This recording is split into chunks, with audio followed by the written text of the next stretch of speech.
E continuamos aqui na Vida Diagnóstico e Saúde, sempre querendo trazer informação com relevância na sua vida para melhorar o seu dia a dia. E hoje temos um bate-papo muito interessante. Estamos ao lado do Dr. Tadeu Latorraca, que é geriatra. Eu quero muito falar sobre isso, mas primeiro eu quero te agradecer, doutor, por estar aqui com a gente, usando o seu tempo para colaborar, passando informação para os nossos telespectadores.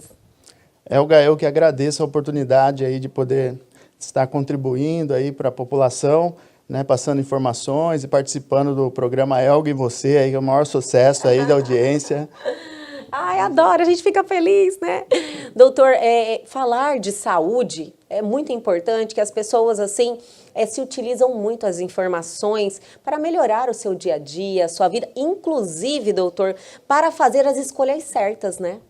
Certamente. A informação, né, principalmente nesse momento em que nós estamos vivenciando essa pandemia, ela se tornou algo muito mais importante do que já era. Verdade. Sobretudo as informações que realmente tenham fundamento científico, com veículos de comunicação que têm credibilidade, né? Então, certamente, esse é o momento propício para a gente estar aumentando ainda as informações aí para a nossa população.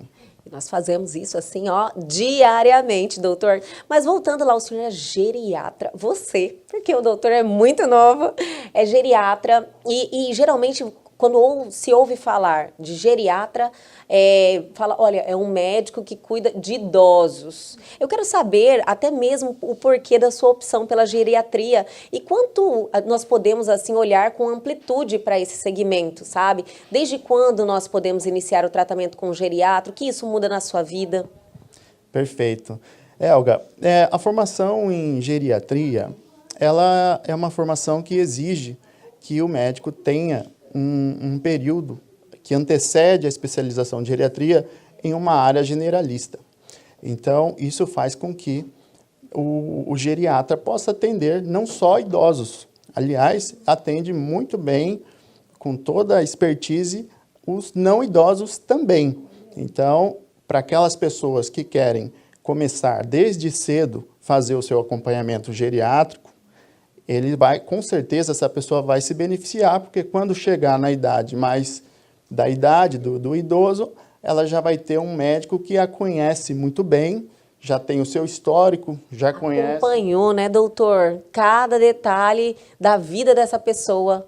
Exatamente. Essa é a vantagem de ter um médico de referência e que muitas vezes o geriatra vai precisar também de um colega especialista, né, de uma outra área, porque existem situações que se fazem necessárias, né? Mas o paciente sempre vai ter uma referência a quem recorrer quando tiver um imprevisto, ou quando precisar fazer a sua check-up de rotina, sim, ou quando tiver uma doença que acometa, ele pode ir nesse médico que já conhece o seu histórico e esse médico vai poder orientá-lo de como proceder.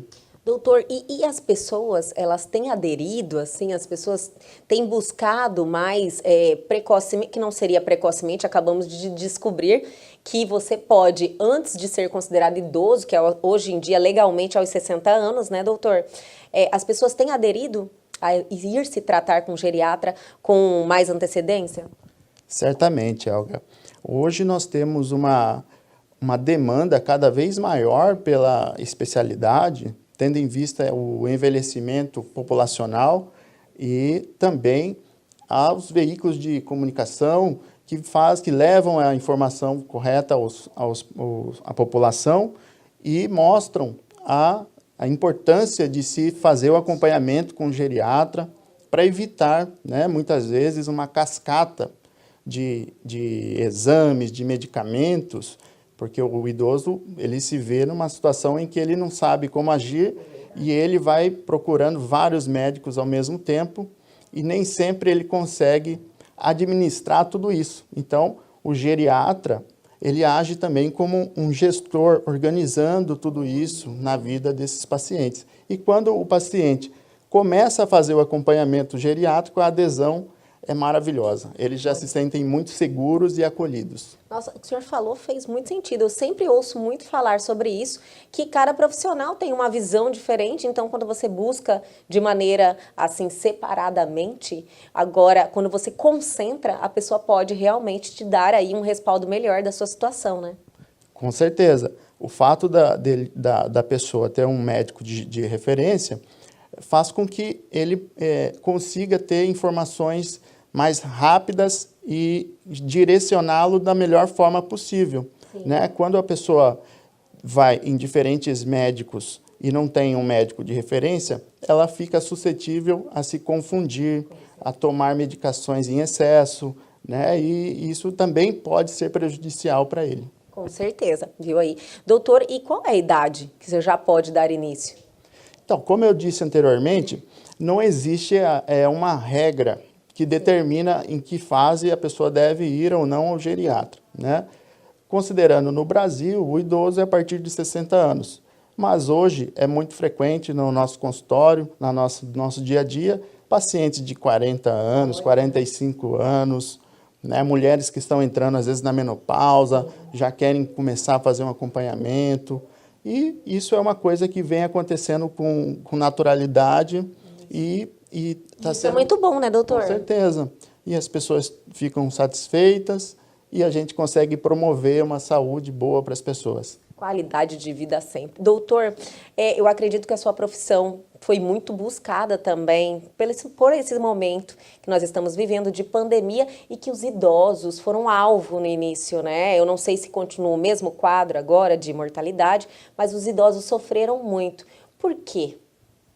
Bom, os idosos, eles realmente, no início da pandemia, foram os pacientes, né, que foram, de certa forma, acometidos de uma maneira mais grave, né? A mortalidade maior, ela predominantemente eram nos idosos, principalmente os idosos que tinham comorbidades, né? Mas sabemos que não se trata apenas das comorbidades.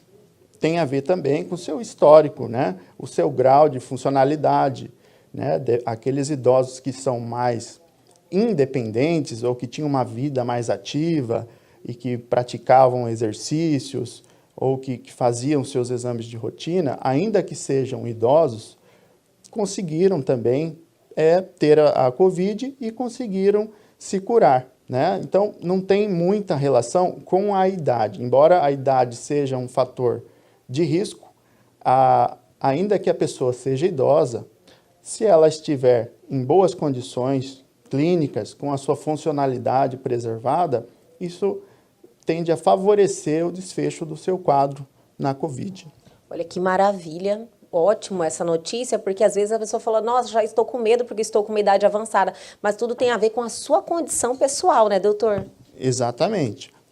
E hoje o que nós temos é que com um pequeno avanço que nós tivemos aí na vacina, embora não como nós gostaríamos que fosse, né, nós conseguimos contemplar a maior parte dos idosos, né? Hoje, a realidade é que os idosos, na sua grande maioria, foram vacinados e ainda temos idosos que não foram vacinados por uma questão de resistência, de preconceito, de desinformação, né? Então, isso também é um fator que a gente precisa orientar e desmistificar isso para a população e reforçar que a vacina ela tem se mostrado muito segura, né, para os idosos, com poucas reações adversas. Então, eu tenho visto alguns idosos no consultório que estão ainda com medo de tomar a vacina, né? E eu sempre digo, Elga, olha, as vacinas têm se mostrado muito seguras, é muito bom que se vacine, tá? Porque isso vai conferir uma segurança maior para a sua saúde E para lutar contra esse vírus, né, doutor? E além disso, Sim. reduzir, né, a transmissão do vírus, né? Então não é só a pessoa, né, doutor? Isso que o senhor falou é muito importante, porque não é só você, mas você pode transmitir para a outra. Certamente. Nós sabemos que, dependendo da vacina, ela tem um grau de eficácia maior ou menor em relação à transmissão, né? Mas, de forma geral, a gente consegue reduzir o contato do vírus dentro da população, né? E isso vai ser muito bom para a gente reduzir a nossa curva de mortalidade, a nossa curva de contágio, né? E proteger nossa população dessa chaga, que é esse vírus que está ceifando a vida das pessoas. Sim. Doutor, já que o senhor entrou no assunto da vacina, vamos aproveitar e perguntar, existe alguma, porque as pessoas estão aí, eu não quero tomar Coronavac, não quero tomar a da Pfizer, não quero tomar...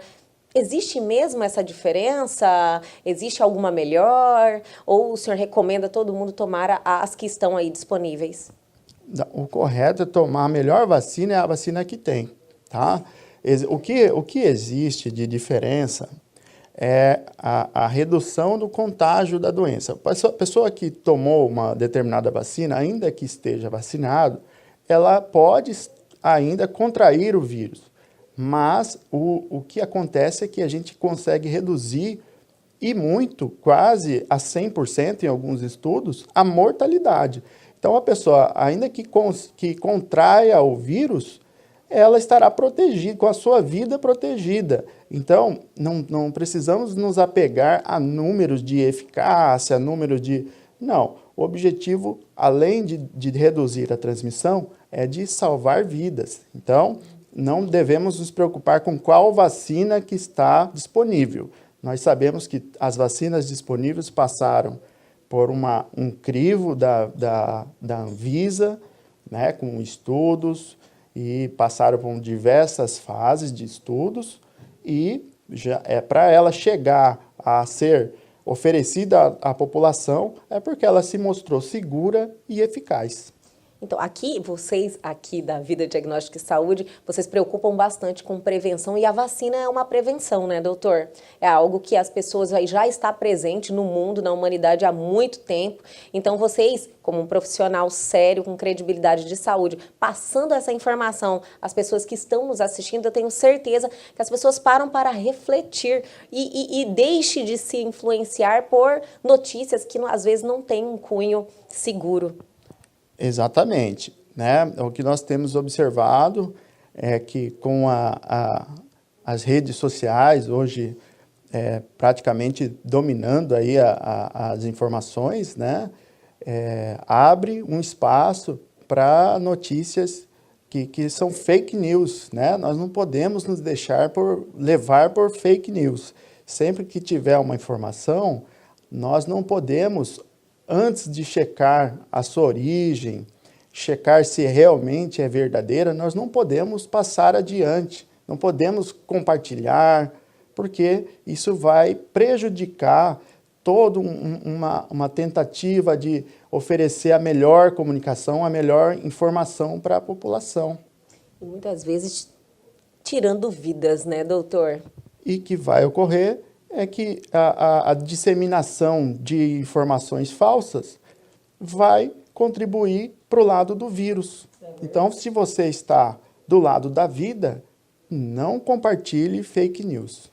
Maravilha. Olha, lógico, que chamada de atenção para todo mundo. Realmente a gente tem que reforçar, não deixar que a internet seja terra de ninguém, porque tem o lado benéfico também de aproximar pessoas. Então, sempre usar com responsabilidade e repassar com responsabilidade. Doutor, eu adorei nosso bate-papo, eu achei muito informativo, é algo que as pessoas precisam ter conhecimento, principalmente em relação à geriatria, porque, olha, todo mundo quer envelhecer, né, doutor? E eu quero envelhecer bem, e se tem essa possibilidade de fazermos isso, e além de tudo, precocemente, para termos esse respaldo, quando realmente a gente precisar ter mais aquela atenção com a nossa saúde, já estar com tudo pronto. Obrigada pelo bate-papo e logo, logo a gente se encontra novamente. Eu que agradeço, Elga. Obrigado aí pelo espaço para podermos conversar aqui e eu fico à disposição. Obrigada. E o Elga, você continua. Já já a gente volta com mais uma entrevista sensacional lá no estúdio. Não saia daí.